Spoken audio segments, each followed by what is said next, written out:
உங்களை சந்திப்பதற்கு தேவன் கொடுத்த கிருபைக்காக தேவனை துதிக்கிறேன். உங்களுடைய ஜெபங்களுக்காக, ஆர்வமான பங்கேற்காக அதிக நன்றி உள்ளவனாக இருக்கிறேன். சவுல் தடம் மாறிய தலைவன் சொல்லி படிக்க ஆரம்பிச்சோம். கடந்த வாரம் படிக்கும் போது தேவனாலே தெரிந்து கொள்ளப்பட்டவன் இந்த சவுல் என்று படித்தோம். தேவனாலே தெரிந்து கொள்ளப்பட்டவன் சொல்லி படிக்கும் போது அநேக காரியங்களை படிச்சோம். அதாவது சவுலுடைய வாழ்க்கையை ஆரம்பித்து தேவன் எவ்விதமாக மனிதர்களை தெரிந்து கொள்கிறார், அது மாத்திரமல்ல தேவன் எவ்விதமாக அவர்களை உருவாக்குகிறார்.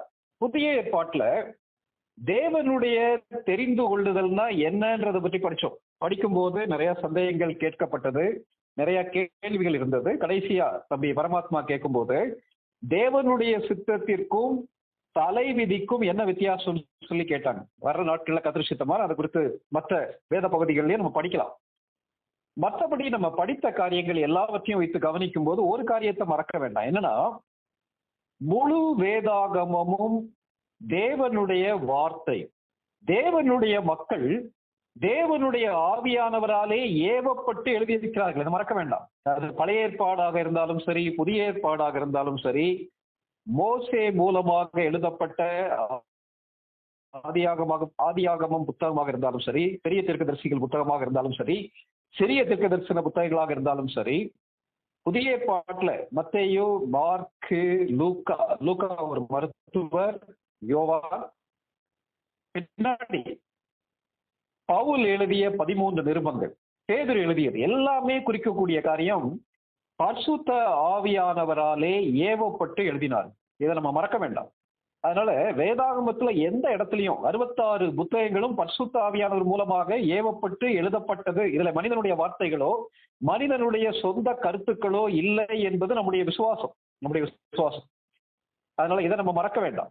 டிபிஎஸ்ல கலந்து கொள்ளக்கூடிய உங்களுக்கும் அதே விசுவாசம் இருக்கும் என்று நான் நம்புகிறேன். அது வேதாகமும் கர்த்தருடைய வார்த்தை, 66 புத்தகங்களும் கர்த்தருடைய வார்த்தை என்று நிச்சயம் நமக்கு தேவை. முதலாவது.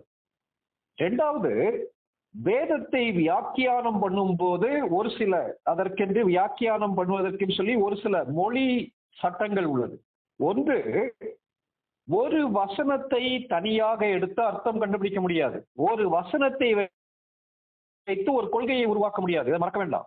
அதனால ஒரு வசனத்தை படிக்கும் போது அந்த வசனத்துடைய பின்னணியத்தை பார்க்கணும். அதாவது interpret according to the context.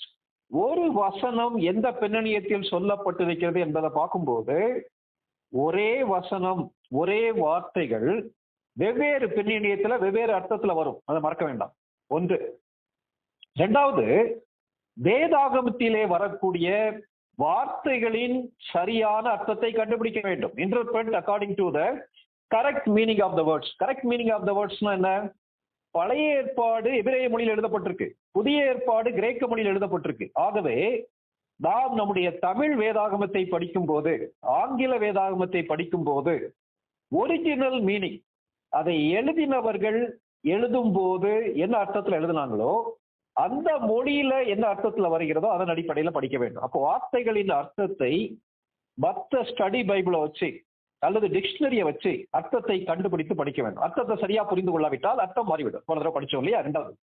மூன்றாவது, பல்வேறு வரலாற்று பின்னணியத்தின் அடிப்படையில, பூகோள பின்னணியத்தின் அடிப்படையில, கலாச்சார பின்னணியத்தின் அடிப்படையில, சமூக பின்னணியத்தின் அடிப்படையில வேதாகமும் எழுதப்பட்டிருக்கிறது. அந்த கலாச்சாரத்தை புரிந்து கொண்டால்தான் வேதத்தை புரிந்து கொள்ள முடியும். அந்த பின்னணியத்தின் அடிப்படையில் அர்த்தத்தை கண்டுபிடிக்க வேண்டும். மூன்றாவது. நான்காவது, எழுதினவர் ஒரு நோக்கத்துக்காக எழுதியிருக்கிறார். இப்ப நீங்க மத்தேயு எடுத்தீங்கன்னா, மத்தேயு ஏன் எழுதினார்? யூதர்களுக்கு வரக்கூடிய மேசியா, யூதருடைய ராஜா ஆண்டவராகிய இயேசு கிறிஸ்து என்பதை வெளிப்படுத்துவதற்காக எழுதினார். பவுல் எதற்காக 1 கொரிந்தியர் எழுதினார்? கொரிந்து திருச்சபையில உள்ள குழப்பங்களை தீர்ப்பதற்காக, அங்க உள்ள தேவனுக்கு பிரியமில்லாத காரியங்களை சரி செய்வதற்காக. ஒவ்வொரு புத்தகத்துக்கும் ஒரு நோக்கம் உண்டு.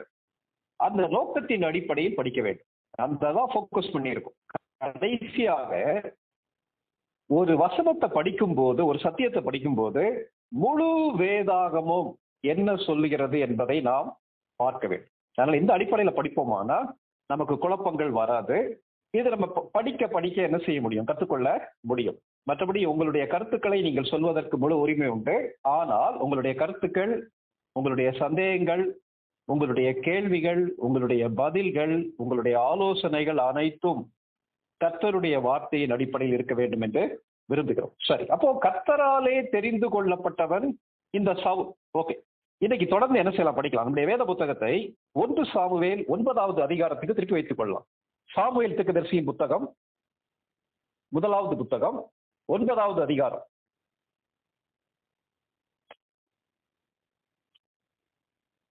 ஒன்பதாவது அதிகாரத்திலிருந்து ஒரு சில வசனங்கள் நம்ம என்ன செய்யலாம், வாசிக்க கேட்கலாம்.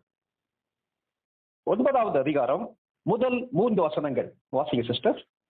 பென்யமீன் கோத்திரத்தாரில் கீஸ் என்னும் பேருள்ள மகா பராக்கிரமசாலியான ஒரு மனுஷன் இருந்தான். அவன் பென்யமீன் கோத்திரத்தான் ஆகிய அபியாவின் மகனான பெகோராத்திற்கு பிறந்த சேரோரின் புத்திரனாகிய அபியேலின் குமாரன். அவனுக்கு சவுல் என்னும் பேருள்ள சௌந்தரியமான வாலிபனாகிய ஒரு குமாரன் இருந்தான். இஸ்ரவேல் புத்திரரில் அவனை பார்க்கிலும் சௌந்தரியவான் இல்லை. எல்லா ஜனங்களும் அவன் தோளுக்கு கீழாய் இருக்கத்தக்க உயரமுள்ளவனாய் இருந்தான். சவுலின் தகப்பனாகிய கீசுடைய கழுதைகள் காணாமற் போயிற்று. ஆகையால் கீஸ் தன் குமாரனாகிய சவுலை நோக்கி, நீ வேலைக்காரரில் ஒருவனை கூட்டிக் கொண்டு கழுதைகளை தேட புறப்பட்டு போய் என்றான். Thank you sister. சவுலுடைய அறிமுகம் ஆரம்பமாகிறது. கடந்த முறையே படிச்சோம். சவுல் எந்த கோத்திரத்தை சேர்ந்தவன்? பென்யமீன் கோத்திரத்தை சேர்ந்தவன். இந்த பென்யமீன் கோத்திரம் ஒரு சின்ன கோத்திரம். இந்த பென்யமீன் கோத்திரம் பற்றி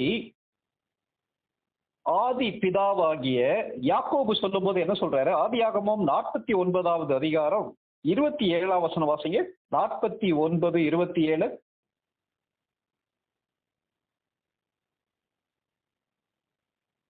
பென்யமீன் தீருகிற ஓனாய், காலையில் தன் இரையை பட்சிப்பான், மாலையில் தான் கொள்ளையிட்டதை பங்கிடுவான் என்றான். ஓகே, இதுல யாக்கோபு தன்னுடைய பிள்ளைகளை அழைத்து ஆசீர்வதிக்கும் போது சொல்லக்கூடிய ஒரு வார்த்தை என்னன்னா, பென்யமீன் கோத்திரத்தை பற்றி சொல்லும் போது பென்யமீன் தீருகிற ஓனாய். தீருகிற ஓனாய்னா என்னது? they involved in numerous battles. ஒருவேளை ரொம்ப நுணுக்கமான போர்ல, நுணுக்கமான காரியங்கள்ல அவங்க என்ன செஞ்சாங்கன்னா ஈடுபட்டாங்க. நியாயாதிபதிகள் புத்தகத்துல 19வது 20வது அதிகாரங்களை படிச்சு பார்க்கும்போது இவர்கள் கர்த்தருடைய வார்த்தைக்கு எதிராக எதிர்த்து நின்றவர்கள். ஆகவே நிறைய ஆசீர்வாதங்களை இழந்து போனவங்க. சின்ன ஒரு கோத்திரம் தான். எந்த கோத்திரம்? இவருடைய இடம் எங்க இருக்கு? எப்பிராயிம் யூதா கோத்திரத்திற்கு நடுவே இருக்கிறது. எப்பிராயிம் கோத்திரத்துக்கும் யூதா கோத்திரத்துக்கும் நடுவே இருக்கக்கூடிய ஒரு கோத்திரம் தான் இந்த ஒரு சின்ன கோத்திரம். யூதா கோத்திரத்தில் இருந்து ராஜா வருவார் சொல்லி படிக்கிறோம். அப்படி இருக்கும்போது பென்யமீன் கோத்திரத்திலிருந்து ராஜா வருவார்னு சொல்லி சொல்லப்படல. ஆனா இந்த இடத்துல ஸ்பெஷலா யாரை செலக்ட் பண்றாரு? கர்த்தர் சவுலை தெரிந்து கொள்கிறார். அப்போ நான் முதலாவது கற்றுக்கொண்ட காரியம் கர்த்தராலே தெரிந்து கொள்ளப்பட்ட சவுல். இரண்டாவது, தேவனின் கிருபையை பெற்ற சவுல். தேவனுடைய கிருபையை பெற்ற சவுல். மறுபடியும் நம்ம கேட்கிறோம்ல, ஏன் சவுலை தேவன் தெரிந்து கொண்டார்? ஒரு சில காரியங்கள் நம்ம படிக்கும் போது அது நமக்கு அதிக பிரயோஜனமா இருக்கும். நம்ம ஏற்கனவே படிச்ச மாதிரி அவனுடைய தகப்பனார் பெரிய ஒரு பணக்காரர், ஒரு பெரிய ஃபார்மர். ரியல் எஸ்டேட் பிசினஸ் இருக்கு அவங்களுக்கு. நிறைய இடங்கள் இருக்கு. நிறைய ஆடு மாடுகள், கழுதைகள், விலங்குகள் அவர்களுக்கு நிறைய இருக்கு. பெரிய ஒரு பணக்கார குடும்பத்தை சேர்ந்தவன் இந்த சவுல். அது மாத்திரமல்ல, சௌந்தரியம் உள்ளவன், மற்றவர்களை விட உயரமானவன். அப்படி இருக்கும் என்ன நடக்குதுன்னா, திடீர்னு சொல்லி ஒரு நாள் 3வது வசனத்துல சவுலின் தகப்பனாகிய கீசுடைய கழுதைகள்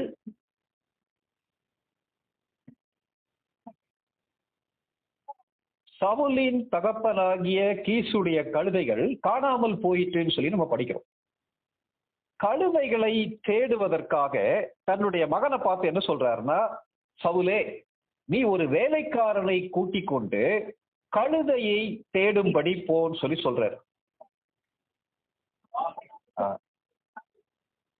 தம்பி மைக் யார் அன்மியூட் பண்ணிருக்காங்களோ மியூட் பண்ணிருங்கம்மா.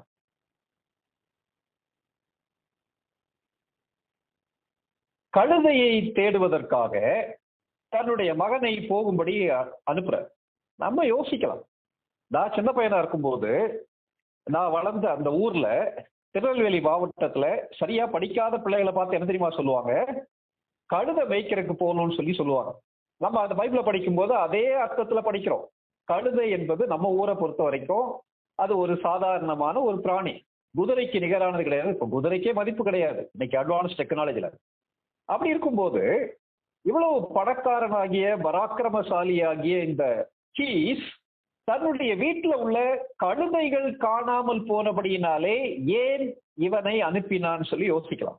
இந்த கழுதைகள் நம்ம நினைக்கிற மாதிரி சாதாரணமான கழுதைகள் கிடையாது. ஒரு கழுதை என்பது ஒரு வீட்டுல இருக்கக்கூடிய முக்கியமான ஒரு வெஹிக்கிள். எப்படி ஒரு மனிதன் தன்னுடைய வீட்டுல கார் வச்சிருக்காரோ, மாடர்னா நிறைய கார்ஸ் வருது இல்லையா, அதே மாதிரி அநேகம் பேரை ஏற்றி செல்லக்கூடிய வண்டிகளை இழுக்கக்கூடியது இந்த கழுதை. டிரான்ஸ்போர்ட்டுக்கு முக்கியமாக ஒரு இடத்திலிருந்து அடுத்த இடத்திற்கு பயணம் செய்வதற்கு பயன்படுத்தப்படுவது கழுதை. கோவேறு கழுதை அன்னைக்கு உள்ள டிராவல்ல அதிகமாக பயன்படுத்தப்பட்டது. அன்னைக்கு சைக்கிள் கிடையாது, பஸ் கிடையாது, மற்றதெல்லாம் கிடையாது. ஆகவே அந்த கழுதை மிகவும் விலையேற பெற்றது. ரொம்ப கஷ்டப்பட்ட குடும்பத்திலையும் ஒரு கழுதை வைத்திருப்பார்களானால் அவர்கள் பணக்காரர்கள், ஓரளவுக்கு நடுத்தர வர்க்கத்தை சேர்ந்தவர்கள். அதே மாதிரி நீங்க யோபுடைய வாழ்க்கை, இவருடைய வாழ்க்கையை படிச்சு பார்க்கும்போது நிறைய கழுதை இருந்துச்சு. அப்ப அவங்க பயங்கர பணக்காரரான ஒரு சூழ்நிலையில் இருக்காங்க. என்ன நடந்துச்சுன்னா, கழுதை காணாமல் போய்விட்டது. என்ன நடக்குது? பராக்கிரமசாலியாகிய கீசுடைய கழுதைகளை யாரோ திருடிட்டு போயிட்டாங்க, அல்லது கழுதை தன்னாக்கில் கிளம்பி எங்கேயோ போயிடுச்சான்னு சொல்லி தெரியல. ஆனால் கழுதைகள் காணாமல் போய்விட்டது. இந்த சூழ்நிலையை பயன்படுத்தி கர்த்தர் சவுலை ராமாவில் இருந்து சவுலை தன்னுடைய ஊர்ல இருந்து சாமுவேல் இருக்கக்கூடிய ராமாவுக்கு கொண்டு வருகிறார். தேவனுடைய கிருபை எவ்விதமாக சவுலுடைய வாழ்க்கையில செயல்படுதுன்னா, அந்த குடும்பத்துல வரக்கூடிய ஒரு பிரச்சனை, அந்த குடும்பத்துல வரக்கூடிய ஒரு இழப்பு. என்ன இழப்பு? கழுதை எப்படி காணாம போச்சுன்னு சொல்லி தெரியல. அவ்வளவு விலையேற பெற்ற கழுதைகள் காணாம போயிடுச்சு. அதனால இந்த கழுதைகளை தேடும்படியாக யார் அனுப்பப்பட்டார்? கழுதைகள் காணாமல் போன கழுதைகளை கர்த்தர் அனுமதிக்கிறார். காணாமல் போன கழுதைகளை கண்டுபிடிக்க சவுல் அனுப்பப்பட்டார். அந்த வசனத்தை கொஞ்சம் பாருங்களேன்.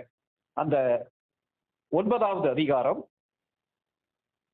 4ஆம் வசனம் வாசிங்க. அப்படியே அவன் எப்பிராயிம் மலைகளையும் சலீஷா நாட்டையும் கடந்து போனான். அங்கே அவைகளை காணாமல் சாலிம் நாட்டை கடந்தார்கள், அங்கேயும் காணவில்லை. பென்யமீன் நாட்டை உருவ கடந்தும் அவைகளை காணவில்லை. என்ன நடக்குது? தன்னுடைய மகனை அழைத்து கீஸ் என்ன சொல்றாரு? நீ போய் கழுதையை தேடி கொண்டு வான்னு சொல்ற. சொன்ன உடனே வேற ஒரு மொழி பதிலே பேசல. யாரு? சவுல். தகப்பனாருடைய சித்தத்தை அப்படியே நிறைவேற்றுவதற்கு அப்படியே ஏற்றுக்கொண்டு என்ன செய்யறாருன்னா கிளம்பி போறார். வேதாகமத்துல பிள்ளைகளுக்கு கொடுக்கப்பட்ட முக்கியமான ஒரு கட்டளை என்னன்னா, நீ பூமியிலே உன் வாழ்நாட்கள் நீடித்திருப்பதற்கு உன் தகப்பனையும் தாயையும் கனம் பண்ணுவாயாகன்னு சொல்லப்பட்டிருக்கு இல்லையா?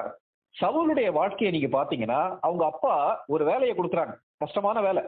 அந்த வேலையை எந்த முறுமுறுப்பும் இல்லாதபடிக்கு, அந்த வேலையை வேலைக்காரங்க செஞ்சுட்டு போயிடலாமேன்னு யோசிக்காதபடிக்கு தகப்பனார் சொல்லை கேட்டு அப்படியே ஏற்றுக்கொண்டு முயற்சி எடுக்கிறார். ஒன்று, கழுதை காணாமல் போன சூழ்நிலையை கர்த்தர் பயன்படுத்துகிறார். இரண்டாவது, சவுலுடைய கீழ்ப்படிதலை கர்த்தர் பயன்படுத்துகிறார். நம்ம அநேகத்துல யோசிக்கக்கூடிய காரியம் என்னன்னா, கர்த்தருடைய திட்டங்கள் என்னுடைய வாழ்க்கையில எவ்விதமாக நிறைவேறும், கர்த்தர் என்னை எவ்விதமாக உயர்த்துவார், கர்த்தருடைய சித்தம் எப்படி நடக்கும்னு சொல்லும் போது வாழ்க்கையில யதார்த்தமாக அனுதினமும் சந்திக்கக்கூடிய காரியங்கள், குடும்ப பொறுப்புகளா இருக்கலாம், பெற்றோர் சொல்லக்கூடிய வேலைகளா இருக்கலாம், அல்லது ஒரு சாதாரணமான பணியா இருக்கலாம், கஷ்டமான ஒரு பணியா இருக்கலாம். எதுவாக இருந்தாலும் அதை மனமுவந்து பொறுப்போடு நிறைவேற்றும் போது தேவன் அவருடைய பொறுப்புகளை நிறைவேற்றுகிறார். யோசேப்புடைய லைஃப் நம்ம படிச்சிருக்கோம் இல்லையா? யோசேப்பு தன் சகோதரரோட சேர்ந்து தன் தகப்பனாருடைய ஆடுகளை மேய்த்து கொண்டிருந்தான் சொல்லி படிச்சிருக்கோம். சோம்பேறிகளை கர்த்தர் பயன்படுத்துவது கிடையாது. சின்ன பொறுப்பாக இருந்தாலும் பெரிய பொறுப்பாக இருந்தாலும் அதை உண்மையும் உத்தமத்தோடு செய்யக்கூடிய மக்களையே கர்த்தர் தெரிந்து கொள்கிறார், பயன்படுத்துகிறார். இந்த வசனத்தை நீங்க படிச்சு பாருங்களேன். கழுதையை தேடுவதற்காக எங்க போறாருன்னு பாருங்களேன். 4ஆம் வசனத்துல எப்பிராயிம் மலைகளை கடந்து போனார். சொல்லுவல்ல, காடு மலை தேசங்கள் எல்லாம் கடந்து போய் ஒரு காரியத்தை தான் நேசிக்கிறவருக்காக கொண்டு வந்தார் சொல்லி கதைகள் எல்லாம் படிப்போம் இல்லையா? இங்க பாருங்க, கழுதையை தேடி எங்க போறார் தெரியுமா? எப்பிராயிம் மலைகளை தாண்டி போகிறார். அடுத்து பாருங்களேன், சலீஷா நாட்டையும் கடந்து போனார். ஒரு நாட்டை கடந்து தன்னுடைய கழுதைகளை தேடி போறான். அங்கே அவைகளை காணாமல் சாலீம் நாட்டை கடந்தார்கள். சரி, அந்த ஊர்ல கழுதை இல்ல, அந்த எப்ராயிம் மலை தேசத்திலையும் கழுதை இல்ல சொல்லிட்டு விட்டுவிடவில்லை. எங்க போறாங்க தெரியுமா? அடுத்து சாலீம் நாட்டை கடந்தார்கள். அதோட முடியல, அங்கேயும் காணவில்லை. பென்யமீன் நாட்டை உருவ கடந்தும் அவைகளை காணவில்லை. மலைகளை கடந்து நாடுகளை கடந்து 5ஆம் வசனம் வாசிங்க. அவர்கள் சூப் என்னும் நாட்டிற்கு வந்தபோது சவுல் தன்னோடு இருந்த வேலைக்காரனை நோக்கி, என் தகப்பன் கழுதைகளின் மேலுள்ள கவலையை விட்டு நமக்காக கவலைப்படாதபடிக்கு திரும்பி போவோம் வா என்றான். என்ன நடக்குது பாத்தீங்களா? பென்யமீன் தேசத்தையும் கடந்துட்டாங்க. கடந்து எங்க வந்துட்டாங்க? சூப்புன்ற இடத்துக்கு வராங்க. வந்துட்டு அப்பதான் சவுல் என்ன தெரியுமா யோசிக்கிறாரு? அப்பா சொன்னாங்கன்றக்காக வேலையை செய்யறதுக்காக நான் கிளம்பி வந்துட்டேன். கிளம்பி வரும்போது நாட்கள் ஓடிவிட்டது. எவ்வளவு நாள் போச்சுன்னு நமக்கு தெரியல. அப்பா காணாமல் போன கழுதைகளுக்காக கவலைப்படுவதை விட கழுதைகளை கண்டுபிடிப்பதற்கு அனுப்பப்பட்ட என் மீது கவலைப்படக்கூடாதுன்னு சொல்லி யோசித்து மறுபடியும் திரும்பி போலான்னு சொல்லி யோசிக்கிறார். கேள்வி என்னன்னா, தகப்பனார் கொடுத்த அந்த வேலையை பொறுப்போடு நிறைவேற்றின சவுல். அப்படிப்பட்ட மக்களுக்கு தான் கர்த்தர் அவருடைய சித்தத்தை நிறைவேற்றும்படியான வாய்ப்பு கொடுக்கிறார். சாதாரண காரியம், சிறிய காரியம். ஆனா அந்த சிறிய காரியத்தை சிறப்பாக செய்ய வேண்டும் என்று யோசித்த சவுல் தன்னுடைய பெஸ்ட் செயலும் முழு முயற்சியும் எடுத்து சிறப்பாக செய்ய வேண்டும் என்று முயற்சி எடுக்கிறார். கேட்டீங்க அருமையான சகோதர சகோதரிகளே, முக்கியமாக வாலிப சகோதர சகோதரிகளே, உங்களுடைய முழு பலத்தோடும் முழு இருதயத்தோடும் முழு மனதோடும் உங்க கையில கொடுத்திருக்கிற பொறுப்புகளை நீங்கள் நிறைவேற்றுகிறீர்களா? இந்த இடத்துல சவுல்ட்ட நமக்கு பிடிச்ச ஒரு காரியம் என்னன்னா, மலைகளை கடந்து நாடுகளை கடந்து தகப்பன் கொடுத்த வேலையை நிறைவேற்றுவதற்கு அவர் முயற்சி எடுக்கிறார். அது மாத்திரம் இல்ல, அவருடைய உள்ளத்துல தகப்பனார் மீது மரியாதை இருந்தது. தகப்பனாருடைய உணர்வுகளை புரிந்து கொள்ளக்கூடிய தன்மை இருந்தது. அப்பா கழுதையை தேடுறதுக்காக அனுப்புனது உண்மைதான். ஆனா நாட்கள் கடந்து செல்ல செல்ல கழுதையை விட தகப்பனார் தன்னை குறித்து கவலை கூடாது சொல்லிட்டு யோசிக்கிறார். யோசித்து மறுபடி திரும்ப வரலான்னு சொல்லி யோசிக்கிறார். காணாமல் போன கழுதைகளை அந்த சூழ்நிலையை கர்த்தர் பயன்படுத்துகிறார் சவுல் வீட்டுல இருந்து வெளியே வர்றதுக்கு. சவுலுடைய பொறுப்பான முயற்சியை கர்த்தர் பயன்படுத்துகிறார். ஒருவேளை சவுல் அவ்வளவு தூரம் பயணம் பண்ணி வராவிட்டால் சாமுவேலை சந்தித்திருக்க வாய்ப்பு இல்லை. நம்ம அடிக்கடி கேட்கிறோம்ல, தலை விதிக்கும் தேவனுடைய சித்தத்திற்கும் என்ன வித்தியாசம் சொல்லி சொல்லும் போது, தேவனுடைய சித்தம் என்பது நாம் அவருடைய திட்டத்திற்கு எந்த அளவுக்கு நம்மை விட்டு கொடுக்கிறோமோ, நம்ம கையில் இருக்கக்கூடிய பொறுப்புகளை உண்மையும் உத்தமமாக நிறைவேற்றுகிறோமோ அந்த அளவு. விதின்றது என்ன நீங்க முயற்சி எடுத்தாலும் எவ்வளவு நன்மை செய்தாலும் அது மாறாது. இந்த இடத்துல நீங்க பாத்தீங்கன்னா சாதாரணமான காரியங்கள்ல பொறுப்புகள்ல உண்மையோடு செயல்படுகிறார் இந்த சவுல். 9வது அதிகாரத்தில் என்ன நடக்குதுன்னா, 6வது வசனம் 7வது வசனங்களை வாசிங்க. அதற்கு அவன், இதோ இந்த பட்டணத்திலே தேவனுடைய மனுஷன் ஒருவர் இருக்கிறார். அவர் பெரியவர். அவர் சொல்லுகிறதெல்லாம் தப்பாமல் நடக்கும். அங்கே போவோம். ஒருவேளை அவர் நாம் போக வேண்டிய நம்முடைய வழியை நமக்கு தெரிவிப்பார் என்றான். அப்பொழுது சவுல் தன் வேலைக்காரனை பார்த்து, நாம் போனாலும் அந்த மனுஷனுக்கு என்னத்தை கொண்டு போவோம்? நம்முடைய பைகளில் இருந்த தின்பண்டங்கள் செலவழிந்து போயிற்று. தேவனுடைய மனுஷனாகிய அவருக்கு கொண்டு போகத்தக்க காணிக்கை நம்மிடத்தில் ஒன்றும் இல்லையே என்றான். ஓகே, சவுல் திரும்பி போகலான்னு சொல்லி யோசிக்கும் போது ஒரு ஆலோசனை அவனுடைய நண்பனிடத்திலிருந்து வருகிறது. எப்படிப்பட்ட நண்பன்? தேவனை அறிந்த ஒரு நண்பன், தேவனுடைய காரியங்களை, தேவனுடைய மக்களை அறிந்து வைத்திருக்கக்கூடிய நண்பன். அவர் என்ன சொல்றாருன்னா, இந்த ஊர்ல ஒரு தேவனுடைய மனுஷன் இருக்க. தேவனுடைய மனுஷன் யார்? சாமுவேல் இருக்கிற. அந்த சாமுவேல்கிட்ட போய் கர்த்தருடைய திட்டத்தை நம்ம கேட்டோம்னா அவர் தெளிவாக சொல்லுவார். அவர் பெரியவர், அவர் சொல்லுகிறதெல்லாம் அப்படியே நடக்கும், அங்கே போகும்.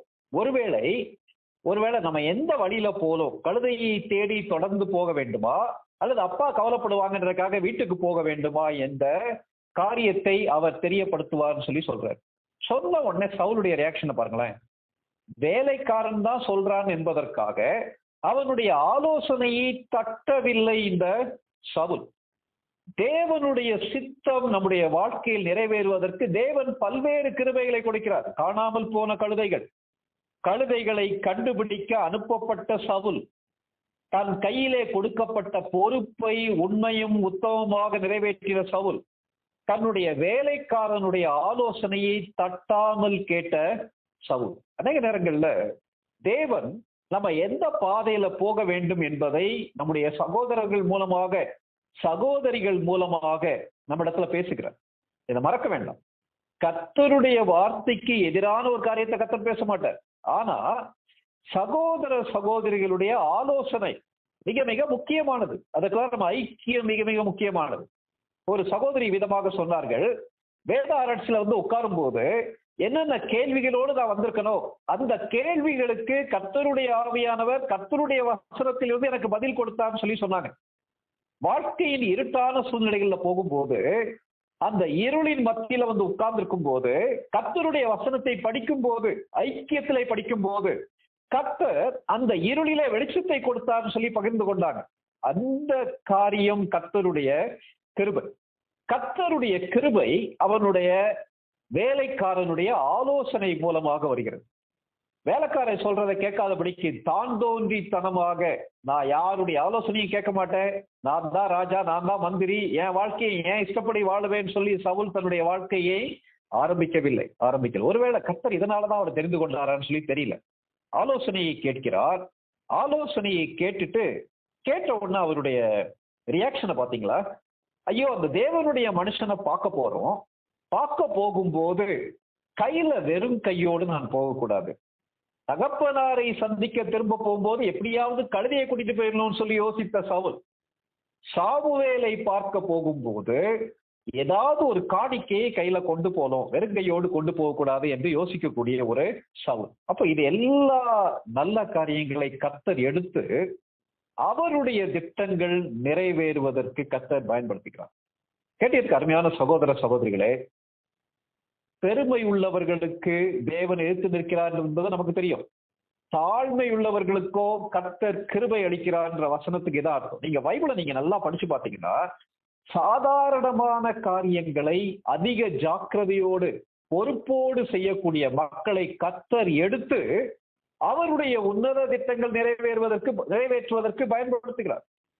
நீங்க ஆபிரகாம் தன்னுடைய மகனாகிய ஈசாக்குக்கு பெண் பார்க்கும்படி தன்னுடைய வீட்டில் உள்ள வேலைக்காரர் அனுப்புறார். இந்த வேலைக்காரன் ஆபிரகாமின் தேவன் மீது விசுவாசம் உள்ளவர். ஏறக்குறைய 5 மாதங்கள் பிரயாணம் பண்ணி ஆபிரகாமுடைய சொந்தக்காரங்க இருக்கக்கூடிய தேசத்துக்கு வர, லாபான் இருக்கக்கூடிய இடத்துக்கு வரும்போது ஜெபம் பண்றார். ஆண்டவரே, உமக்கு சித்தமான ஒரு பெண்ணை என்னுடைய எஜமானுடைய மகனுக்கு தாங்கன்னு சொல்லி ஜெபம் பண்றார். ஜெபம் பண்ணி முடிச்ச உடனே ரெபேக்காள் அங்க வராங்க. ரெபேக்காள் மிகவும் அழகுள்ள ஸ்திரீன்னு சொல்லி போட்டிருக்கு, கன்னிகைன்னு சொல்லி கொடுத்துருக்கு. அந்த ரெபேக்காளை பார்த்து என்ன கேட்கிறாரு தெரியுமா அந்த வேலைக்காரன்? எனக்கு கொஞ்சம் குடிக்க தண்ணி கொடுமான்னு சொல்லி கேட்கிறார். ரெபேக்காள் என்ன தெரியுமா சொல்றாங்க? உமக்கும் நான் தண்ணீர் கொடுப்பேன், உம்முடைய ஒட்டகங்களுக்கும் நான் வார்ப்பேன்னு சொல்லி மனம் வந்து ஓடி போய் தண்ணி எடுத்து வாக்குறாங்க. எந்த அடையாளத்தை அந்த வேலைக்காரன் கேட்டாரோ அந்த அடையாளத்தை கர்த்தர் கொடுக்கிறார். இவர் தன்னை பெண் பார்க்க வந்திருக்கிறார் தன்னுடைய எஜமானுடைய மகனுக்குன்றதெல்லாம் தெரியாது. யாரு? ரெபேக்காளுக்கு. ரெபேக்காளுடைய தன்மை என்ன தெரியுமா? தான் கையில இருக்கக்கூடிய வேலையை மற்றவர்களுக்கு அவ்வளவு உதவி செய்யக்கூடிய தன்மை உண்டு. அந்த ஹாஸ்பிட்டாலிட்டின்னு வாங்கல, உதாரத்துவமாக கைகளை திறந்து மற்றவர்களை உதவக்கூடிய ஒரு பெண். இதுல வாசிக்கிறோம்ல, நீதிமொழிகள் புத்தகத்துல குணசாலியான ஸ்திரீ தன்னுடைய கைகளை திறக்கிறாள்ட்டு. அவ்விதமான ஒரு பெண்.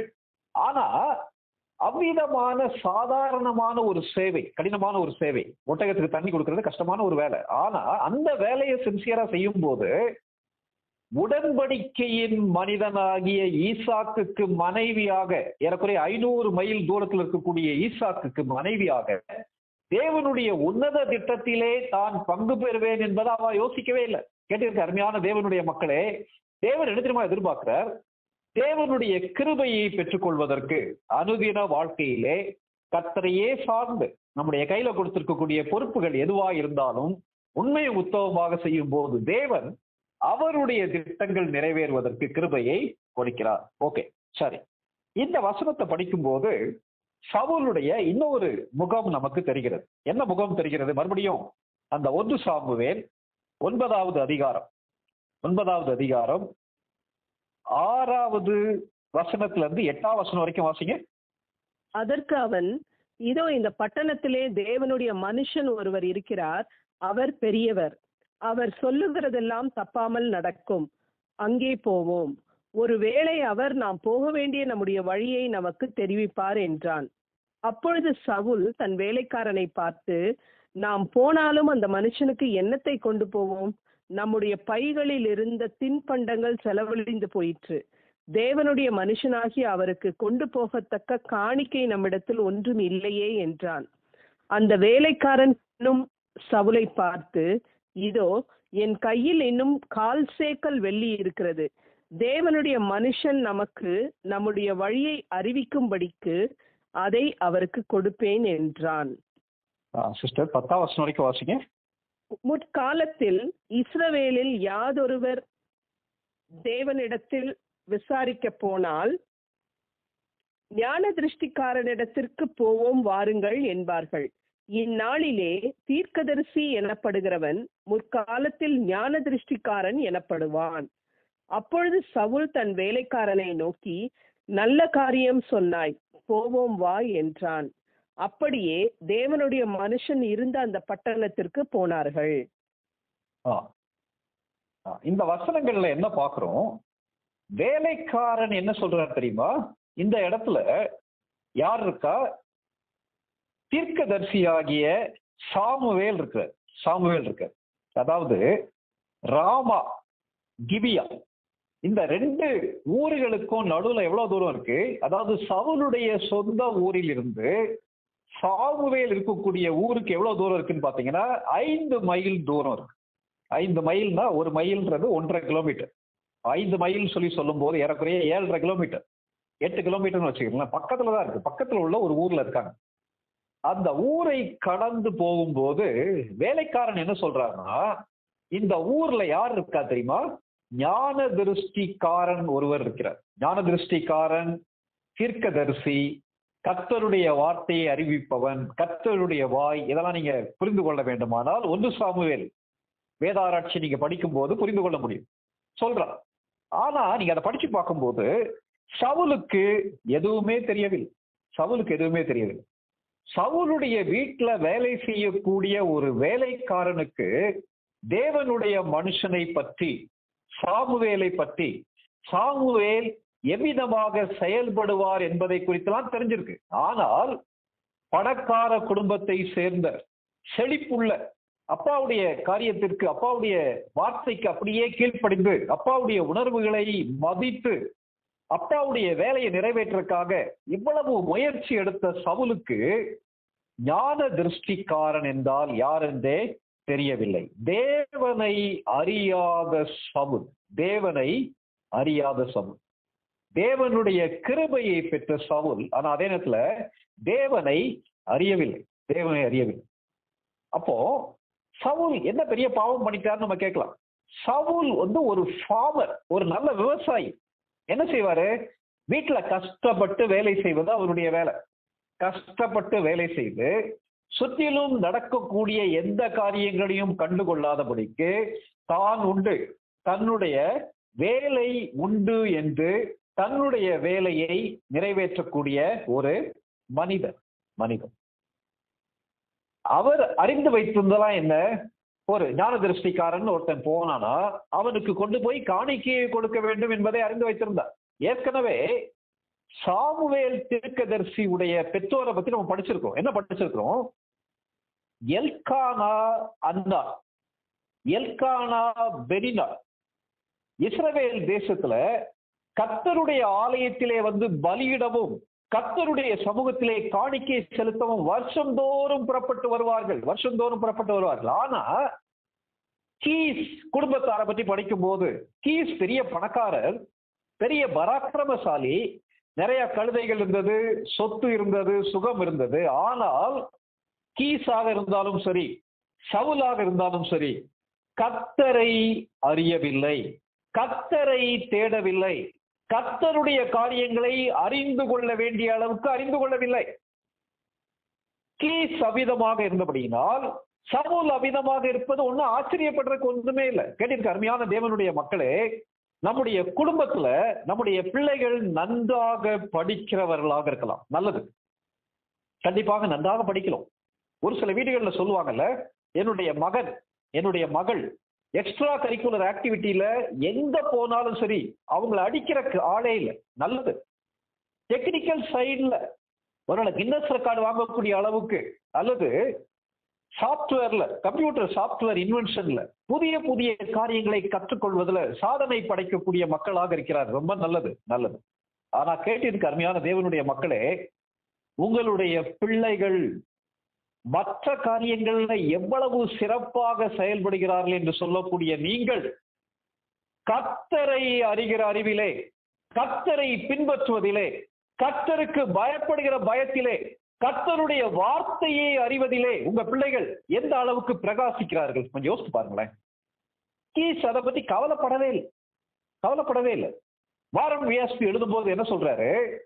சவுல் வம்பு தும்புக்கெல்லாம் போற ஆள் கிடையாது, அமைதியாக தன்னுடைய வேலையை பார்த்தவன். ஆனால் he was not a spiritual man, he was a secular man சொல்லி எழுதுறார். செக்குலர் மேன்னா உலக பிரகாரமான காரியங்களிலேயே ஊறி போய் விடுவது, கர்த்தருக்கு தன்னுடைய வாழ்க்கையில் இடம் கொடுக்காமல் வாழ்வது. கேட்டிருக்க அருமையான தேவனுடைய மக்களே, கொஞ்சம் யோசித்து பாருங்களேன். அவர் கர்த்தர் என்னுடைய வாழ்க்கையின் முதன்மையான இடத்தை அவர் பெற்றுக்கொள்ள வேண்டும் என்று விரும்புகிறார். இன்னைக்கு கொஞ்சம் யோசித்து பார்ப்போமா? அடிப்படையான ஒரு கேள்வி என்னுடைய சகோதர சகோதரிகளை உங்ககிட்ட கேட்கிறேன். இன்னைக்கு கூகுள்ல, பேஸ்புக்ல, வாட்ஸ்அப்ல, இன்னும் அநேக விதமான சோசியல் மீடியால உலகத்தின் அநேக தகவல்களை அறிந்து வைத்திருக்கக்கூடிய நாம் கர்த்தரை குறித்து எந்த அளவுக்கு அறிந்து வைத்திருக்கிறோம் கொஞ்சம் யோசித்து பார்க்கலாம். இன்னைக்கு என்றைக்குமே இல்லாத அளவுக்கு வேதாகமத்தை குறித்த அறிவு, கர்த்தருடைய வார்த்தையை குறித்த அறிவு கிறிஸ்தவ குடும்பங்களிலே குறைந்து கொண்டு போகிறது. அதற்கு முக்கியத்துவம் கொடுப்பது இல்லை. விசுவாசிகள் சொல்லக்கூடிய அநேகரும் வேதத்தை உட்கார்ந்து வாசிப்பதற்கு பதிலாக, படிப்பதற்கு பதிலாக, அதன் அடிப்படையில் வாழ்வதற்கு பதிலாக யூடியூப்ல பார்க்கக்கூடிய செய்திகள் அல்லது வாட்ஸ்அப்ல வரக்கூடிய செய்திகள், இதிலேயே திருப்தி அடைந்து விடுகிறார்கள். விளைவு என்ன தெரியுமா? ஆவிக்குரிய கண்ணோட்டம் அவர்களுடைய வாழ்க்கையில் இல்லை. தேவனுடைய திட்டத்தை முழுவதுமாக நிறைவேற்ற அவர்களால் முடியவில்லை. கேட்டிருக்க அருமையான வாலிப சகோதர சகோதரிகளே, வாழ்க்கையில் அநேக நேரங்கள்ல தேவனுடைய சித்தத்தை அறிவதற்கு தடுமாறுறீங்க இல்லையா? வாழ்க்கையில எல்லா காரியங்களும் உங்களுக்கு இருக்கு, எல்லா ஸ்கில்ஸும் இருக்கு, ஆனால் வாழ்க்கையில வெறுமையை உணர்கிறீர்கள். காரணம், கர்த்தருடைய காரியங்களை அறியாத சவுல். எவ்வளவு வேதனையான ஒரு காரியம் இல்லையா?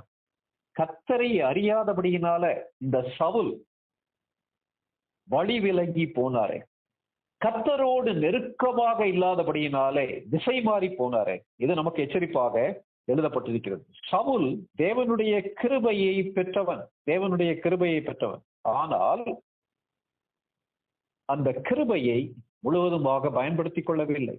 சவுல் தேவனுடைய எதிர்பார்ப்புகள் எல்லாவற்றையும் நிறைவேற்றக்கூடியவனாக, காணப்படவில்லை. தேவனை அறியாத சவுல். ஏற்கனவே படிச்சிருக்கோம் இல்லையா? ஏலியுடைய மக்களும் கர்த்தரை அறியவில்லை. இந்த இடத்துல சவுல் கர்த்தர் தன்னிடத்துல என்ன எதிர்பார்க்கிறார் என்பதை விட அவர் என்ன யோசித்து வச்சிருந்தாரு? ஞான திருஷ்டிக்காரனுக்கு காணிக்கையை கொண்டு கொடுக்கணும்னு சொல்லி யோசித்தார். நல்லது. ஆனால் கர்த்தர் எதிர்பார்த்தது என்ன தெரியுமா? சவுல் இடத்துல காணிக்கையே அல்ல, தன்னையே கொடுக்க வேண்டும் என்று அவர் எதிர்பார்த்தார். ஓகே, சரி. இந்த சூழ்நிலையில கர்த்தருடைய திட்டங்கள் நிறைவேறுமா? அதான் அதுக்கு முந்தின தலைப்பு நான் என்ன கொடுத்திருக்கேன்? கர்த்தரால் தெரிந்து கொள்ளப்பட்ட சவுல், கர்த்தருடைய கிருபையை பெற்ற சவுல், நம்முடைய பலவீனங்கள் மத்தியில, நம்முடைய குறைவுகள் மத்தியில, நம்முடைய வீழ்ச்சிகள் மத்தியில எவ்விதமாவது தன்னுடைய திட்டத்தை நிறைவேற்ற வேண்டும் என்று ஆசையோடு இருக்கக்கூடிய ஒரு கர்த்தர். 9வது அதிகாரம்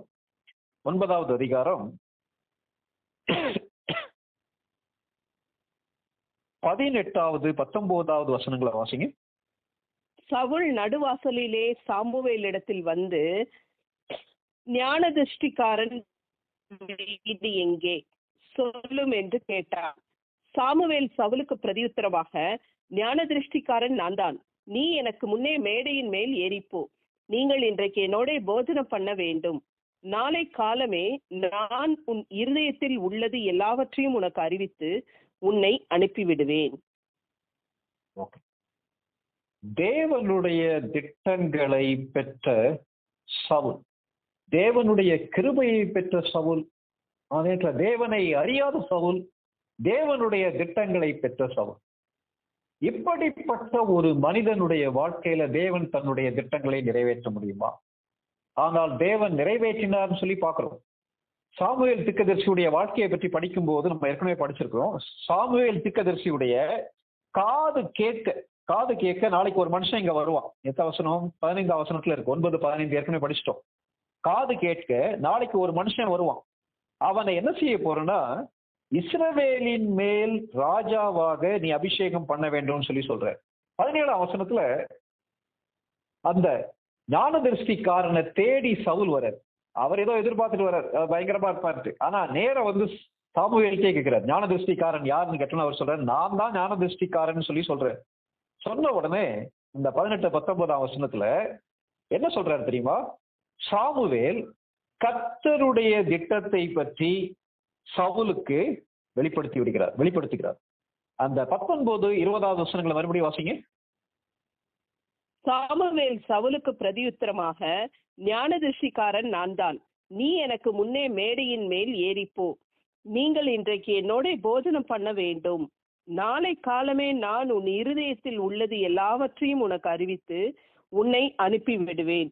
3 நாளைக்கு முன்னே காணாமற் போன கழுதைகளை பற்றி கவலைப்பட வேண்டாம், அவைகள் அகப்பட்டது. இதல்லாமல் சகல இஸ்ரவேலின் அபேட்சையும் யாரை நாடுகிறது? உன்னையும் உன் வீட்டார் அனைவரையும் அல்லவா என்றான். என்ன நடக்குது பாருங்களேன். கழுதையை தேடி போன சவுலுக்கு ஒரு பெரிய ஆச்சரியம் காத்திருக்கு. என்ன ஆச்சரியம் தெரியுமா? நீதான் இந்த முழு இஸ்ரவேல் தேசத்துக்கும் ராஜாவாக அபிஷேகம் பண்ணப்பட போகிறார். இது வரைக்கும் இஸ்ரவேலுக்கு ராஜாவே கிடையாது. முதலாக ராஜாவாக நியமிக்கப்பட போவது நீன்னு சொல்லி யார் பேசுறார்? ஞான திருஷ்டிக்காரனாகிய சாமுவேல் பேசுகிறார். நீங்க அதுக்கு முந்தின வசனங்களை நம்ம படிக்க கேட்டோம்ல, என்ன படிக்க கேட்டோம்? அந்த வேலைக்காரன் என்ன சொல்றான்றத பாருங்களேன். அந்த வேலைக்காரன் சொல்லக்கூடிய காரியங்களை பாருங்க. 6ஆம் வசனத்துல மறுபடியும் சொல்லணும்னு சொல்லி யோசிக்கிறேன். வேலைக்காரன் என்ன நம்புறான்? தேவனுடைய மனுஷர் ஒருவர் இருக்கிறார், அவர் பெரியவர், அவர் சொல்லுகிறதெல்லாம் தப்பாமல் நடக்கும், அங்கே போவோம், ஒருவேளை அவர் நாம் போக வேண்டிய தம்முடைய வழியை நமக்கு அறிவிப்பார் என்றார். வேலைக்காரனுக்கு விசுவாசம் இருந்தது. வேலைக்காரனுக்கு கர்த்தருடைய வார்த்தை எங்கிருந்து வருகிறது என்ற தகவல் தெரிந்திருந்தது. ஆனா சவுலுக்கு என்ன செய்யல தெரியல. ஆனால் இப்படி இக்னரண்டா அறியாமையில இருந்த சவுலுக்கு கர்த்தர் தன்னுடைய திட்டத்தை வெளிப்படுத்துகிறார். புரிஞ்சுக்கலாம். நீங்க புதிய ஏற்பாட்டுல சவுலுடைய வாழ்க்கையை குறித்து நீங்க படிச்சீங்கன்னா, அப்போஸ்தலர் நடபடிகள் 9வது அதிகாரத்துல வருது. 9வது அதிகாரத்துல சவுல் இயேசு கிறிஸ்துவை தன்னுடைய சொந்த இரட்சகராக ஏற்றுக்கொள்கிறார். புதிய ஏற்பாட்டுல உள்ள சவுல். அன்றைக்கு கர்த்தர் சவுலுடைய வாழ்க்கையில என்ன திட்டம் வைத்திருக்கிறார் என்பதை வெளிப்படுத்துகிறார். அப்போ நம்ம ஒரு காரியத்தை புரிந்து கொள்ள வேண்டும். கர்த்தர் அவருடைய திட்டத்தை கிருபையாக நம்முடைய வாழ்க்கையில் நிறைவேற்றுவதற்கு வைராக்கியமாக இருக்கிறார். நம்ம செய்ய வேண்டிய காரியம் அதை கவனமாக ஏற்றுக்கொள்ள வேண்டும். இப்படி சொல்லி முடிச்ச உடனே சவுலுடைய பதிலை கொஞ்சம் படிக்கலாம். என்ன படிக்கலாம்? 21ஆம் வசனம் வாசிங்க. 1 சாமுவேல் 9:21. அப்பொழுது சவுல் பிரதியுத்தரமாக, நான் இஸ்ரவேல் கோத்திரங்களிலே சிறிதான பென்யமீன் கோத்திரம்தான் அல்லவா? பென்யமீன் கோத்திரத்து குடும்பங்களில் எல்லாம் என் குடும்பம் அற்பமானது அல்லவா?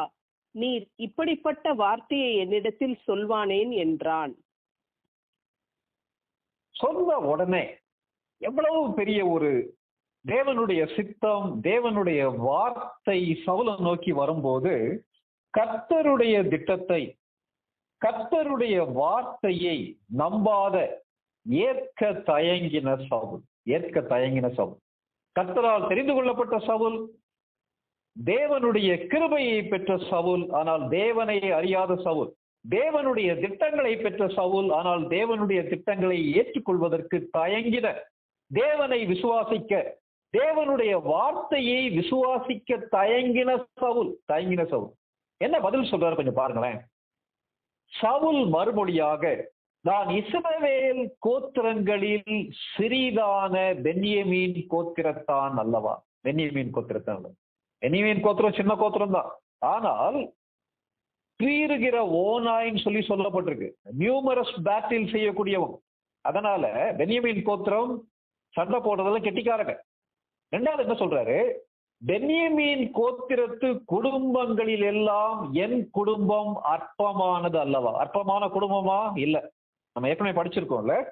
கீஸ் மகா பராக்கிரமசாலியாக இருந்தான். 9வது அதிகாரம் 1 வசனத்துல இருக்கு. பென்யமீன் கோத்திரத்தான் ஆகிய அபியாவின் மகனாகிய பேகோராத்திற்கு பிறந்த சோரோனின் புத்திரனாகிய அபியேலின் குமாரன். அவன் மிகுந்த பராக்கிரமசாலின்னு சொல்லி நம்ம படிக்கிறோம். அப்படி இருக்கும்போது பராக்கிரமசாலியின் மகன், பணக்காரனுடைய மகன், நிறைய சொத்து, நிறைய மிருகங்கள் உள்ள ஒரு வீட்டை சேர்ந்தவன். ஆனா என்ன சொல்றாரு? கர்த்தருடைய சித்தத்தை நிறைவேற்ற வேண்டும்னு சொல்லி போகும்போது என்ன சொல்றாரு தெரியுமா? என்னுடைய குடும்பம் மிகவும் சிறிய ஒரு குடும்பம், என்னுடைய கோத்திரம் சாதாரண ஒரு கோத்திரம், என்னுடைய குடும்பம் அற்பமான ஒரு குடும்பம். ஆகவே நான் தேவனுடைய திட்டத்தை நிறைவேற்றுவதற்கு தகுதியற்றவன் சொல்லி சொல்றேன். இதை கேட்கும்போது நம்ம யோசிக்கலாம், சார் சவுல் எவ்வளவு தாழ்மையோடு சொல்லுகிறார் இல்லையான்னு நம்ம யோசிக்கலாம். இது தாழ்மை இல்லை, இன்ஃபீரியாரிட்டி காம்ப்ளெக்ஸ் சொல்லுவாங்க. தாழ்வு மனப்பான்மை அல்லது மாயமான ஒரு தாழ்மை. சவுலுடைய வாழ்க்கையை பின்னாடி நீங்க படிச்சு பாத்தீங்கன்னா, சவுலுக்கு இருந்த பெரிய பிரச்சனை என்ன தெரியுமா? சவுல் உடைய பெருமை, சவுலுடைய அகந்தை கர்த்தரை அசட்டை பண்ணக்கூடிய அளவுக்கு, தடம் மாறக்கூடிய அளவுக்கு அவரை கெடுத்து விட்டது. தாழ்மைனா என்ன தெரியுமா அர்த்தம்? கர்த்தர் என்ன சொல்லுகிறாரோ அதை அப்படியே ஏற்றுக்கொண்டு அவருக்கு கீழ்ப்படிவதுதான் தாழ்மை. கர்த்தர் என்ன சொல்றாரு? சவுலே, நான் உன்னை ராஜாவாக தெரிந்து கொண்டேன். இஸ்ரவேல் கோத்திரங்கள்ல பென்யமீன் கோத்திரத்தை நீ சேர்ந்தவன் எனக்கு தெரியும், கீசுடைய மகன் தெரியும், எல்லாருடைய பேக்ரவுண்ட் தெரியும். அப்படி இருக்கும்போது தெரிந்ததா உன்னை அழைச்சிருக்கேன்னு சொல்ற. இதை படிக்கும் போது நமக்கு மோசேயுடைய வாழ்க்கை ஞாபகத்துக்கு வருது இல்லையா? மோசையை கர்த்தர் அழைக்கும் போது மோசே என்ன தெரியுமா சொல்றாரு? நான் திக்குவாயும் மந்த நாவும் உள்ள மனிதன். உடனே ஆண்டவர் என்ன பதில் சொல்றாரு பாத்தீங்கன்னா, வாயை உண்டாக்கினவர் நான் இல்லையா? நீ பென்யமீன் கோத்திரத்தான் என்பது எனக்கு தெரியும், நீ திக்குவாய் உள்ள மனுஷன் என்பது எனக்கு தெரியும். ஆனால் உன்னுடைய வாழ்க்கையில் நான் வைத்திருக்கிற திட்டங்கள் உன்னதமான திட்டங்கள். என்னை நம்பி, என்னுடைய வார்த்தையை நம்பி எனக்கு நீ கீழ்ப்படிவாயானால் அந்த உன்னத திட்டங்கள் நிறைவேறும். தேவனுடைய திட்டத்தை மனப்பூர்வமாக ஏற்க தயங்கின சவுல். இன்னைக்கு நம்முடைய வாழ்க்கையில கொஞ்சம் யோசித்து பார்க்கலாம். தேவனுடைய சித்தம் எப்படி நிறைவேறும்? சூழ்நிலைகள் அடிப்படையில் நிறைவேறாது. என்னுடைய பலவீனங்கள், என்னுடைய குறைவுகள், என்னுடைய பின்னணியத்தின் அடிப்படையில் கிடையாது. அவருடைய திட்டங்கள் அவருடைய பிள்ளைகளுடைய வாழ்க்கையில் அவர் வைத்திருக்கிற சித்தம் உன்னதமானது. தேவனுடைய சித்தம் என்ன? சவுலை ராஜாவாக்கி இஸ்ரவேல் மக்களை பாதுகாக்க வேண்டும், தன்னுடைய திட்டங்களை நிறைவேற்ற வேண்டும். அதான். ஆனா அதுக்கு தடையா இருந்த காரியம் என்ன தெரியுமா? இந்த இடத்துல தேவனுடைய திட்டத்தை நம்புவதற்கு சவுலால் முடியவில்லை. 25 வாசிங்க, 9:25. அவர்கள் மேடையிலிருந்து பட்டணத்திற்கு இறங்கி வந்த பின்பு அவன் மேல் வீட்டிலே சவுலோடே பேசிக் கொண்டிருந்தான். என்ன போட்டிருக்கு? உட்கார்ந்து தன்னுடைய சந்தேகங்கள் எல்லாவற்றையும் கேட்டிருக்கலாம். யாரு? சாமுவேல் தீர்க்கதரிசிகிட்ட சவுல் கேட்டிருக்கலாம். எல்லாவற்றையும் பொறுமையாக உட்கார்ந்து யார் பேசுகிறார்?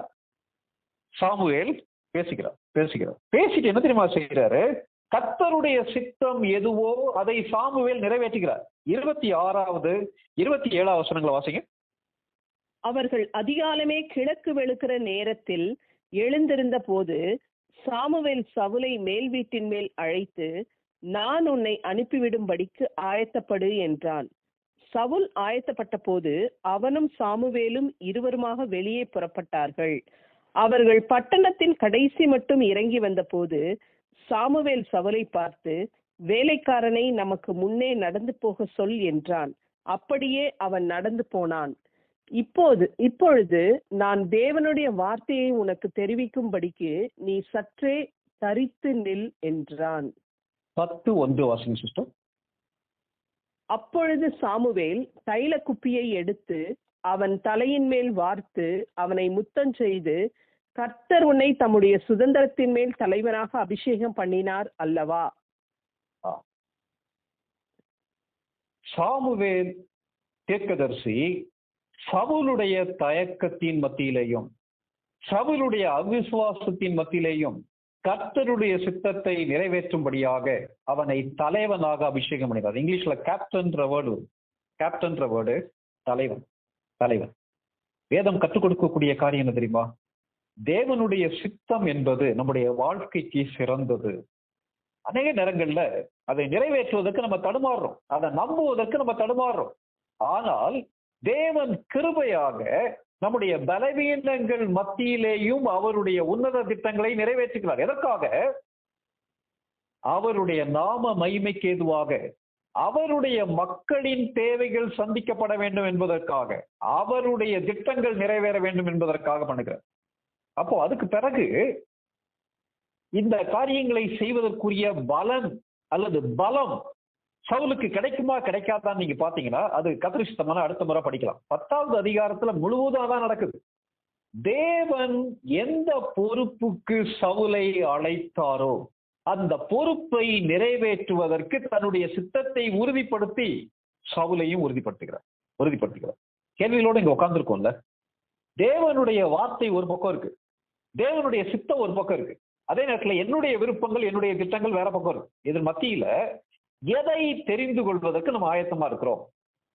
என்னுடைய உணர்ச்சிகளை விட, என்னுடைய கண்ணோட்டத்தை விட கர்த்தருடைய வார்த்தையையும் கர்த்தருடைய வல்லமையையும் நம்பி, கர்த்தாவே சொல்லும் அடியேன் கேட்கிறேன் என்று சாமுவேல் சொன்ன மாதிரி அவருக்கு இணங்குகிறோமா அல்லது சாக்கு போக்கு சொல்லிக் கொண்டு உட்கார்ந்துருப்போமா? இந்த இடத்துல நீங்க பாருங்களேன், சவுலுக்கு அது பிடிக்கவே இல்லை, ராஜாவாவதற்கு பிடிக்கவே இல்லை. கர்த்தர் அவருடைய வார்த்தையை நம்பி கீழ்ப்படிய வேண்டும் என்று எதிர்பார்க்கிறார். ஆனால் சவுல் அதற்கு தயாராக இல்லை. அவருடைய உணர்ச்சியின் அடிப்படையில் காரியங்களை தீர்மானிக்கிறார். உணர்ச்சிகள் மாறும் போது தேவனுக்கு எதிராக அவர் செயல்பட ஆரம்பிக்கிறார். தேவனுக்கு என்னுடைய பயங்கள் தெரியுமா? தெரியும். தேவனுக்கு என்னுடைய தயக்கங்கள் தெரியுமா? தெரியும். தேவனுக்கு என்னுடைய குடும்பத்தின் சூழ்நிலைகள் தெரியுமா? தெரியும். இதை எல்லாவற்றையும் தெரிந்து அவருடைய திட்டங்களை நிறைவேற்றும்படியாக கிருபை கொடுத்து பலப்படுத்த அழைக்கிறார். ஆனா சவுல் என்ன செய்யறாருன்னா தயங்குறார். ஒரே ஒரு காரியம்தான் தேவனுடைய திட்டத்தை நிறைவேற்றாதபடிக்கு நம்மளை தடுக்கும். என்ன தெரியுமா? அவருடைய வார்த்தைக்கு கீழ்ப்படியாத போது, அவரை அசட்டை பண்ணும் போது அவருடைய திட்டங்களை நாம் இழந்து போய்விடுவோம். இன்னைக்கு கேட்ட காரியங்களை நம்ம கொஞ்சம் யோசித்து பார்ப்போம். தேவனுடைய கிருபையை பெற்ற சவுல் சாதாரணமான காரியங்களை சிறப்பாக செய்தபடியினால தேவன் உன்னதமான திட்டங்களை நிறைவேற்றுவதற்கு சவுலோடு பேச ஆரம்பிக்கிறார். ஆனால் சவுல் தேவனை அறிய வேண்டிய அளவுக்கு அறிந்து கொள்ளவில்லை. சவுலுடைய வீட்டுல வேலை பார்க்கக்கூடிய வேலைக்காரனுக்கு இருந்த தேவனுடைய மனுஷனை பற்றிய அறிவு சவுலுக்கு இல்லை.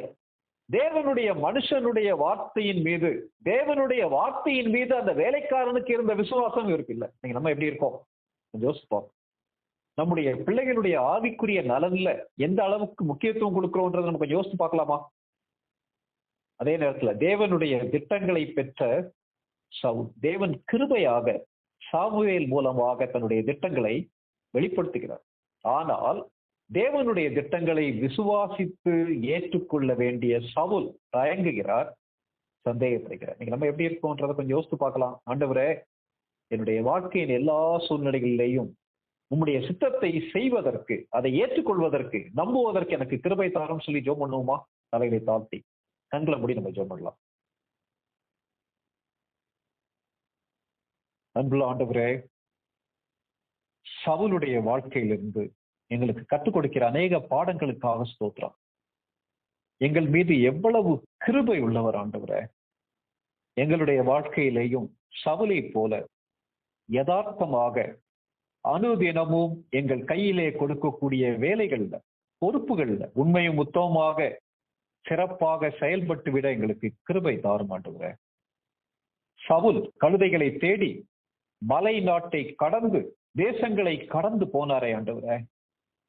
நாங்களும் எங்கள் கையில் கொடுக்கப்பட்டிருக்கிற உலக பிரகாரமான வேலைகள்ல, கடவுளுடைய ஊழியத்துல சிறப்பானதை செய்துவிட எங்களுக்கு கிருபை தாரும் ஆண்டவரே.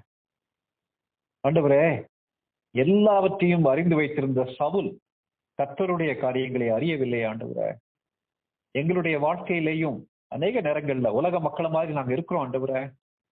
ஆவிக்குரிய காரியங்களுக்கு கர்த்தரையும் கர்த்தருடைய வார்த்தையையும் கர்த்தருடைய திட்டத்தையும் அறிந்து கொள்வதற்கு, கர்த்தரை அறிவிலே வளர்வதற்கு நீர் எங்களுக்கு கிருபை தாரும். உலக ஞானத்துல மாத்திரம் அல்ல ஆண்டவரே, உங்களுடைய கிருபையிலே வளர எங்களுக்கு கிருபை தாரும். இன்னும் ஆவிக்குரிய வாழ்க்கையில பலப்பட, இன்னும் உம்மிடத்துல நெருங்கி வர எங்களுக்கு கிருபை தாரும். ஏன்னா நீர் எங்களுக்கு என்று வைத்திருக்கிற அந்த உன்னதமான திட்டங்களை நாங்கள் பெற்றுக்கொள்வதற்கு உம்மிடத்துல இன்னும் நெருங்கி வர எங்களுக்கு கிருபை தாரும். ஆண்டவரே, கிருபையாக உம்முடைய திட்டங்களை வெளிப்படுத்துகிறீரே, கிருபையாக ஆலோசனை கொடுக்கிறீரே, உம்முடைய திட்டங்களை நிறைவேற்ற எங்க இடத்துல வாஞ்சிக்கிறீரே. அநேக நேரங்கள்ல எங்களுடைய கண்ணோட்டம், எங்களுடைய தாழ்வு மனப்பான்மை, எங்களுடைய உணர்வுகள், எங்களுடைய வாழ்க்கையின் அனுபவங்கள் உம்முடைய திட்டத்தை நம்ப மறுக்கிறது ஆண்டவரே. மன்னியும் மன்னியும். நீர் எங்களுக்கென்று வைத்திருக்கிற திட்டங்களை முழுவதுமாக நம்பி அப்படியே கீழ்ப்படிந்து விட எங்கள் ஒவ்வொருவருக்கும் நீர் கிருபை தாரும். தடம் மாறிய தலைவன் சொல்லி படிக்க ஆரம்பித்தோம் ஆண்டவரே. எங்களுடைய வாழ்க்கையின் கடைசி வரை தடம் மாறாதபடிக்கு சவுலுடைய வாழ்க்கையின் வீழ்ச்சியின் காரியங்களை படிக்கும் போது எங்களுடைய வாழ்க்கையை கவனமாக காத்துக்கொள்ள எங்களுக்கு கிருபை தாரும். வந்திருக்கிற ஒவ்வொருவரையும் ஆசீர்வதியும். இயேசுவின் நாமத்தில் வேண்டிக் கொள்கிறோம் பரமபிதாவே. ஆமென்.